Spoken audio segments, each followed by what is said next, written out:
یہی ٹائم گناہوں سے بچنے میں انویسٹ کرو گے، بچو گے گناہوں سے، اللہ پہ انویسٹ کرو گے، واللہ اوئے ہوئے ہوئے ہوئے، جس نے اللہ کو ٹائم دینا شروع کر دیا کہ ایک انسان کہے بس ہو گئی میری یار، کب سے گناہ گناہ گناہ گناہ، کب سے حرام ریلیشن، کب سے اس کو بتانا اس کو بتانا، کب سے یہ فلمیں ڈرامے، کب سے اسکرولنگ، تھک گیا ہوں یار۔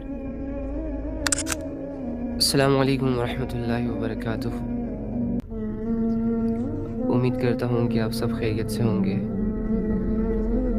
کون ہے وہ جس سے گناہ نہیں ہوتے؟ یہ جتنے بھی موٹیویشنل اسپیکرز ہیں جو نیک نیک باتیں بتاتے ہیں، میں اپنی مثال دے رہا ہوں کہ ہم سے نہیں ہوتے، کیوں نہیں ہوتے؟ ہمارے گناہ آپ کے سامنے آ جائیں، آپ کانوں کو ہاتھ لگائیں، لیکن الحمدللہ اللہ کی رحمت کا راستہ نہیں چھوڑ سکتے بھائی، کیونکہ وہ ایک ہی راستہ ہے۔ گناہوں کے بعد جو ہمارے پاس آپشن ہوتا ہے وہ ایک ہی آپشن ہوتا ہے، توبہ۔ گرنے کے بعد جو ہمارے پاس آپشن ہوتا ہے وہ ایک ہی آپشن ہوتا ہے، دوبارہ اٹھو بھائی، 2-4 قدم اور آگے بڑھو، خیر ہے کوئی نہیں ہو جاتا ہے۔ ہم گرنا تو نہیں چاہتے، جب کسی سفر پہ جا رہے ہوتے ہیں گر جاتے ہیں، ٹھوکر لگ جاتی ہے، جان بوجھ کے کون گرتا ہے؟ کوئی بھی نہیں گرتا۔ تو ہم بھی اللہ کی نافرمانیاں جان بوجھ کے نہیں کرتے، میں کہنا یہ چاہ رہا ہوں، بس ہم سے ہو جاتی ہیں، علم کی کمی کی وجہ سے، نیک لوگوں کی صحبت نہ ہونے کی وجہ سے، یا غفلتوں کی وجہ سے، اور اس کمبخت موبائل کی وجہ سے۔ 80% گناہ یہ موبائل کروا رہا ہے، مانو یا نہ مانو، جا کے بیٹھ کے سوچو، نہ تم زنا کر رہے ہو، نہ تم چوریاں کر رہے ہو، نہ تم ماں باپ کی نافرمانیاں تو ہوتی ہے، موبائل کے ایڈکٹ، جو موبائل کا ایڈکٹ ہوتا ہے اس سے ماں باپ کی نافرمانیاں ہوتی ہیں، وہ حقوق نہیں ادا کر سکتا۔ تو باہر جا کے نہ تم کوئی لڑائی شڑائی کر رہے ہو، نہ کسی کا خون کر رہے ہو، بس گھر میں بیٹھے موبائل ہاتھ میں پکڑ کے 80% گناہ کر رہے ہو۔ یہ آیت کب ایکشن میں آئے گی؟ اس آیت سے کب انسان فائدہ اٹھائے گا؟ جب وہ نیک نمازی ہوگا۔ تو نیک نمازیوں کے گناہ تو ویسے ہی جھڑتے رہتے ہیں۔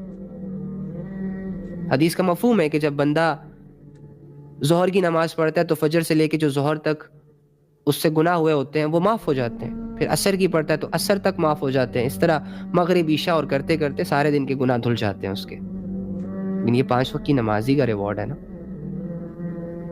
اور وہ بھی ایسے گناہ جو اس سے غلطی سے ہو جاتے ہیں، کرنا نہیں چاہ رہا ہوتا، ٹھیک ہے؟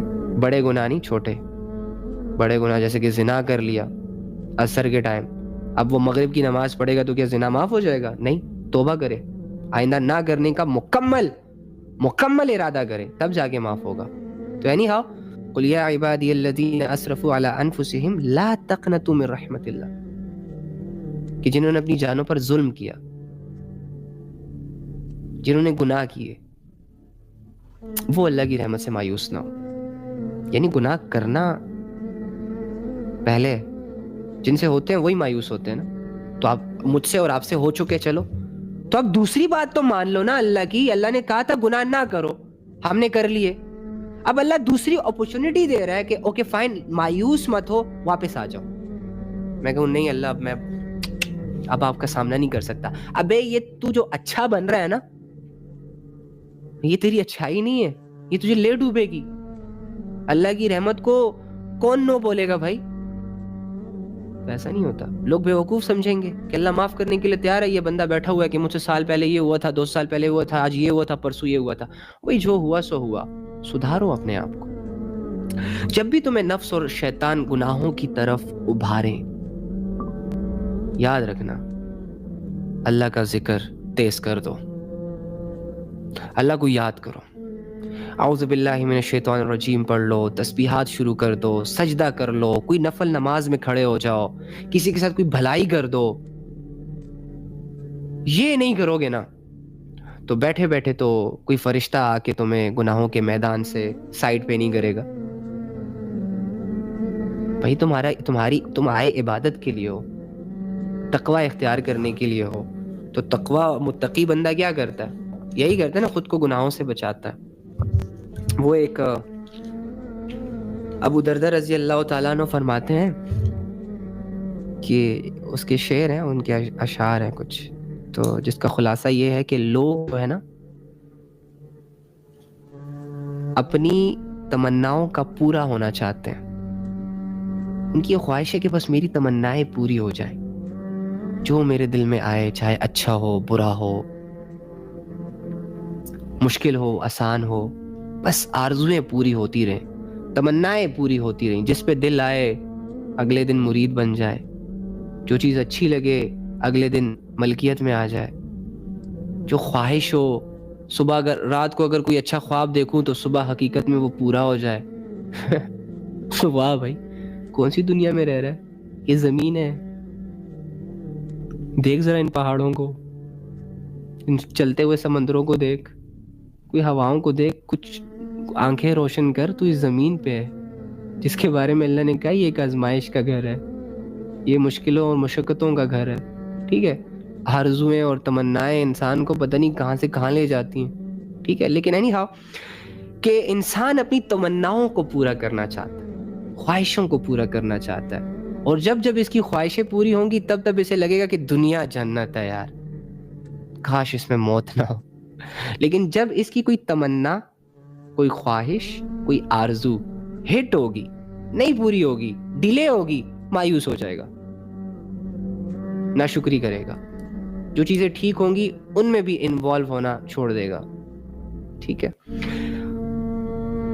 اور دوسری غلطی یہ کرتا ہے کہ یہ اللہ کے ارادوں پر نگاہ نہیں رکھتا. اپنی خواہشوں کی فکر کرتا ہے, یہ ہونا چاہیے وہ ہونا چاہیے, لیکن وہ یعنی اپنے آپ کو بہت بڑا ایک انٹیلیجنٹ بندہ سمجھتا ہے, خود کے لیے 2 اچھے فیصلے کر نہیں سکتا اور کہتا ہے یہ ہونا چاہیے وہ ہونا چاہیے, سورج کو یہاں سے نہیں وہاں سے نکلنا چاہیے, یہ آسمان نیلے رنگ کا نہیں پیلے رنگ کا ہونا چاہیے. اسی طرح زندگی میں بس کھچڑی بنا رہا ہوتا ہے کہ یہ کرنا چاہیے وہ کرنا چاہیے, حالانکہ اللہ کے ارادوں پر ان کی نگاہیں نہیں ہوتی کہ بندہ انتظار کرے, سمجھے, دیکھے کہ اللہ نے میرے لیے جو فیصلے کیے ہیں ان فیصلوں سے میں نے کیا سیکھا, مجھے کیا فائدہ ہوا. جب وہ فیصلے ہو رہے تھے میں تو کہہ رہا تھا مشکل ہے, میں تو کہہ رہا تھا پتہ نہیں کیا ہوگا, لیکن جب اللہ نے فیصلے کیے تو کتنی زندگی پرسکون ہو گئی یار. یعنی اللہ سے لوگ غافل ہو جاتے ہیں. تو انسان کی چاہتے ہیں بھلے اس کی ذہن میں آئے بھائی ہوگا تو وہی جو اللہ چاہے گا, تو ہوتا تو وہی ہے جو اللہ چاہتا ہے. تو بیچ میں یہ کھچڑی کیوں بنا رہے ہو مائنڈ کے اندر, یہ کرنا ہے وہ کرنا ہے, تو یہ نہیں ہونا چاہیے.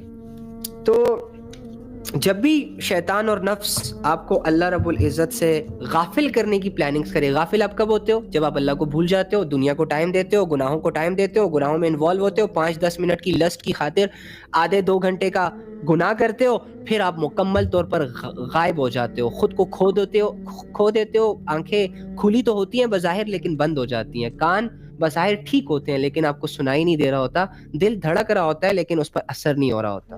ٹھیک ہے, تو پھر ہم پڑھے لکھے جاہل بن جاتے ہیں, پھر اللہ کی حدودوں کو کراس کر دیتے ہیں. تو اللہ کی یاد میرے لیے آکسیجن سے بھی زیادہ ضروری ہے. ٹھیک ہے, میں نہیں مروں گا ڈونٹ وری دنیا کے ظلم سے, دنیا کے تھپڑوں سے مجھے چوٹیں ضرور آئیں گی لیکن میری جسم سے جان نہیں نکلے گی. لیکن واللہ یہ اللہ کی یاد کی غفلت تو میری ہڈی توڑ دے گی, اندر سے ہڈیاں توڑ دے گی. یہ تو جیتے جی بندے کو مار دیتی ہے. پزل ہو جاتا ہے کہ یار بندے کو سمجھ نہیں آ رہی ہوتی کہ گاڑی بھی چلا رہا ہوں, کھا بھی رہا ہوں, پی بھی رہا ہوں, پہن بھی رہا ہوں, دوست بھی ہیں, یار بھی ہیں, گھر بھی ہے, محلوں کی طرح زندگی ہے, شان و شوکت میں ہوں, پھر بھی مجھے کیا چاہیے. اور پھر غفلت کا عالم یہ ہوتا ہے کہ سم ٹائمز تو انسان کا اپنی کمی پر یعنی اللہ کی یاد سے غفلت پر نظر بھی نہیں جاتی, اسے پتہ ہی نہیں, وہ یہ اس چیز کو ایکسیپٹ ہی نہیں کر رہا ہوتا کہ آپ کی زندگی میں سب کچھ تو ہے, وہ ایک الگ بات ہے لیکن اللہ نہیں ہے نا. اللہ بذکر اللہ تطمئن القلوب والی سچویشن نہیں بن سکتی نا. پیسے سے آپ این کے خرید سکتے ہو, نظر تو نہیں خرید سکتے. اللہ تعالیٰ قرآن میں ارشاد فرماتے ہیں کہ اے رسول لوگوں کو بتا دو کہ جو کچھ تمہارے دلوں میں ہے تم اسے چھپاؤ یا ظاہر کرو, جو بھی تمہارے دلوں میں. اب اپنے دلوں پر ذرا کیفیت اپنی نگاہ ڈالیں کہ آپ کے دلوں میں کیا ہے, کیا سوچ ہے آپ کی. وہ دل اندھیروں میں ہے, روشنیوں میں ہے, اس دل میں اللہ سے جڑنے کے جذبے ہیں نہیں ہیں, وہ دل گناہوں میں انوالو ہے یا نیکی کے کچھ جذبے ابھی باقی ہیں اس میں. یعنی ہاں جو بھی ہے آپ کے دل میں, اب میرے دل میں پوری کائنات ہے, آپ کے دل میں بھی پوری کائنات ہے, اس کائنات پہ ذرا غور کریں یہ کیا ہے, اور پھر اس کو ریلیٹ کرے اللہ سے. کہ اللہ کو یہ سب نظر آ رہا ہے، اللہ سب یہ جان رہا ہے، میرے دل کے جذبے، میرے دل کے ارادے، میرے دل کی نیت، میرے دل کے خیالات، میرے دل کی دنیا جیسے مجھے نظر آ رہی ہے، اس سے کئی گنا کلیئر طریقے سے، شارپ طریقے سے میرے رب کو نظر آ رہی ہے، اور وہ جان رہا ہے سب کو. ٹھیک ہے،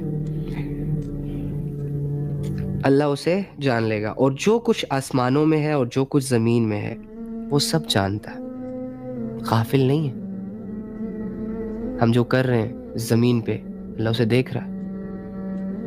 آپ نے آج کا دن جو اس زمین کے اوپر گزارا، جہاں جہاں آپ گئے، جو جو آپ نے کیا، جس جس کے ساتھ آپ رہے، جو جو بات آپ کے منہ سے نکلی، جو جو قدم آپ نے اٹھایا، سب یوں محسوس کرو جیسے وہ نوٹ ہے، اسے ریکارڈ کر لیا گیا. اب غور کرو کہ میں نے اور آپ نے اللہ کی نظروں کے سامنے رہ کر کیا کچھ کیا ہے آج. کتنے گناہ کیے، کتنی نیکیاں کی، کتنی سستیاں کی. کہاں پر ضمیر نے کہا تھا کہ یہ کرو، لیکن میں نے ضمیر کو کہا تھا نہیں، میرا موڈ نہیں ہے. کہاں پر دل نے کہا تھا کہ آؤ یار تھوڑا سا نیک بن جاتے ہیں، تھوڑا گناہوں کو روک دیتے ہیں، لیکن میں نے کہا نو، شٹ اپ، یہ کرنا ہے وہ کرنا ہے. سوچو اگر زندگیوں پہ غور ایسے ہی کیا جاتا ہے بھائی. نہیں مشکل ہے، کنگریچولیشنز، غفلتوں کا سما ہے. جاؤ دنیا میں گھومو پھرو، مزے اڑاؤ، واللہ اتنے کامیاب، اتنے دور نکل جاؤ گے، دولت بھی ہاتھ آ جائے گی، لڑکی بھی ہاتھ آ جائے گی، پیسہ بھی آ جائے گا، شہرت بھی آ جائے گی، نام بھی کما لو گے، بہت لگژری لائف مل جائے گی. جاؤ جاؤ ابھی سے محنت اسٹارٹ کر دو. کیونکہ ایسا بندہ جو اللہ کے لیے خود کو تیار نہیں کر رہا ہوتا نا، وہ دوسری طرف خود کو دنیا کے لیے تیار کر کے بیٹھا ہوتا ہے.